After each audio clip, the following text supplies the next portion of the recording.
Bienvenidos al campus virtual del ciclo 2019-2. Soy la profesora Débora Ponce del curso de Geografía y en la semana 8 vamos a trabajar el tema de la hidrografía para hacer hincapié especialmente en el tema de ríos y también hablar un poco de la hidrosfera. A continuación vamos a resolver preguntas que nos van a permitir distinguir las características de cada una de las vertientes del Perú y además de poder diferenciar el manejo de cuencas con la gestión de riesgos. La primera pregunta hace relación a una de las vertientes más importantes en el Perú, que es la vertiente del Pacífico. Y se suscita o se describe de la siguiente manera. Los ríos en la vertiente hidrográfica del Pacífico tienen su origen en la cordillera occidental de los Andes. Algunos son arreicos y muy pocos registran importante caudal. De acuerdo al enunciado, identifiquen los sistemas fluviales con al menos una de las características mencionadas. Entonces, lo primero que vamos a hacer es recordar algunas características de la vertiente del Pacífico.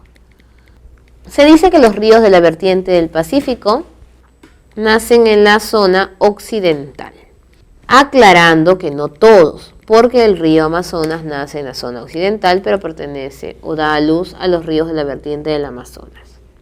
Sabemos también que estos ríos son cortos y transversales, es decir, que su viaje es horizontal.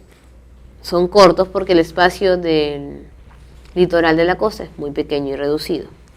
Son arreicos y exorreicos, es decir, algunos se convierten en agua subterránea y otros desembocan en el océano.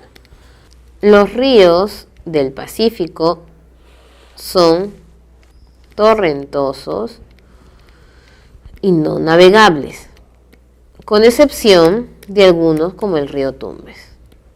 En este caso, el enunciado nos muestra las características de algunos ríos que sean de la cordillera occidental, arreicos y de poco caudal, cosa que no se suscita en todos los ríos. 1. El río Tumbes es el único navegable de la costa, y esto es verdadero. Esto nos ayuda también porque sabemos que este río es el único que termina en delta. Es exorreico, no es arreico, nace en la zona occidental y lo más importante, tienen abundante caudal. Cumple con una de las características. 2. Las aguas del río Santa son utilizadas en el proyecto Chineca. Si utilizamos agua es porque presenta abundante caudal. 3. El río Ica en su curso inferior atraviesa zonas desérticas. Y como sabemos, el río Ica va colocándose en un cauce muy seco, pequeño, y hasta sabemos nosotros que va comprendida desde la depresión de Ucucaje hasta que ya llega a desembocar del todo. Entonces, como nosotros podemos ver, ese río descrito es un río importante arreico. El río Ocoña forma el cañón del Cotahuasi y es arreico. Y aquí, entonces es correcto porque tiene la característica, pero no. Sabemos que el río Ocoña, que forma el cañón del Cotahuasi, es un río exorreico y no es arreico. Así que esta sería incorrecta, letra C. 2. Ahora tenemos una segunda vertiente, la vertiente del Amazonas. También le llaman vertiente del Atlántico. Estos ríos sí son totalmente distintos a los del Pacífico. Estos son ríos largos, forman valles no transversales sino longitudinales, porque son ríos longitudinales.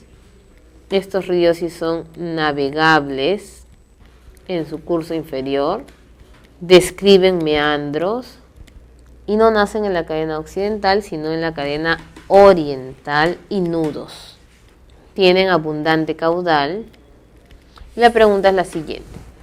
Determina el valor de verdad de los siguientes enunciados relativos a los ríos de la vertiente hidrográfica del Atlántico. Los pongos de Orellana y Rentema se forman por la erosión del río Mantaro en la cordillera oriental, y esto es falso, porque los que forman la mayor cantidad de pongos es el río Marañón. que forma más de 16 pongos. La central hidroeléctrica Santiago Antúnez de Mayolo utiliza las aguas del Mantaro. Y esto sí es real, porque el Mantaro abastece a las dos centrales hidroeléctricas más importantes, que es Santiago Antúnez de Mayolo y Restitución. 3. El río Urubamba forma el Valle Sagrado de los Incas, y esto también es correcto. La zona de Urubamba es considerada la zona más fértil y el mejor valle. El río Madre de Dios desemboca en Bolivia con el nombre de Gels. Y como sabemos nosotros, el afluente más largo del río Marañón es el Madeira. Por lo tanto, nos quedamos con la letra B. 3. Vecinos de los distritos de Lurín, Pachacamac y Cieneguilla vienen realizando marchas por el creciente aumento de desmonte y basura en la cuenca baja del río Lurín. A eso se suma la nula intervención de las autoridades para tomar medidas inmediatas y frenar con estas acciones que afectan con la calidad de vida de la población. Se encuentra la intervención de autoridad del ANA. ¿Es viable y factible la participación de dicha institución?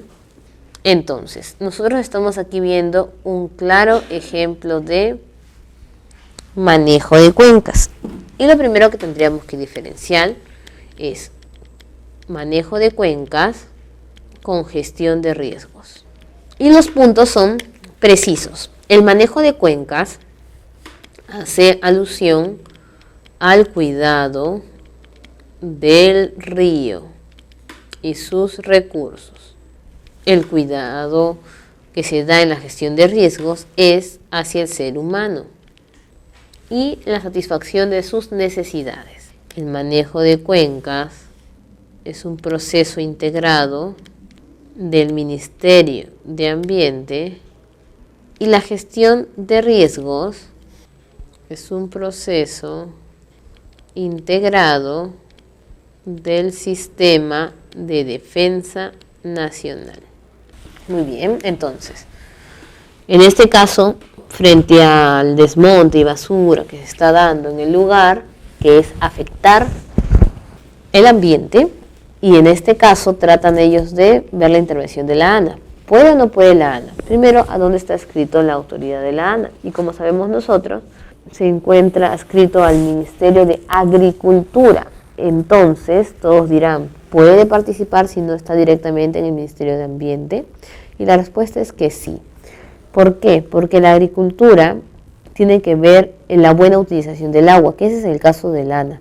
Pero el ANA también ve la distribución del agua de río que va a llegar a la agricultura, es decir, la distribución hidrográfica. Por lo tanto, sí podría el ANA apoyar en esta situación. A. Sí, porque es la institución encargada de realizar estudios y análisis de las cuencas hidrográficas. B. No, porque se requiere primero la elaboración de un plan de desarrollo urbano para Lima. C. No, porque su misión es elaborar el plan de manejo de residuos sólidos en espacios urbanos. Sí, porque es la instancia encargada de poner multas y exenciones en materia ambiental. Y en ese caso, la de sanciones sería el problema en relación a OEFA o SENACE, que es la certificación, y no es el caso. Letra A. En el sector de Chosica encontramos 11 quebradas ubicadas en la cuenca media del río Rímac. En los meses de verano, con las altas precipitaciones, acontecen constantes huaicos que afectan a viviendas y la vía principal de comunicación de la zona es la carretera central. Esta situación ocurre año tras año sin que se tome medida alguna en reducción de los riesgos. Sin embargo, una de las decisiones inmediatas para mitigar estos impactos sobre parte de esta cuenca sería: recordemos que la gestión de riesgos tiene también sus partecitas o sus elementos. La gestión de riesgos tiene términos como, bien mencionan allí, gestión, riesgo, mitigación, vulnerabilidad. Entonces, la gestión es el trabajo de las autoridades de forma oportuna durante y al final para evitar los daños en las personas y obviamente en la satisfacción de sus necesidades. El riesgo va a ser la pérdida o afección posible.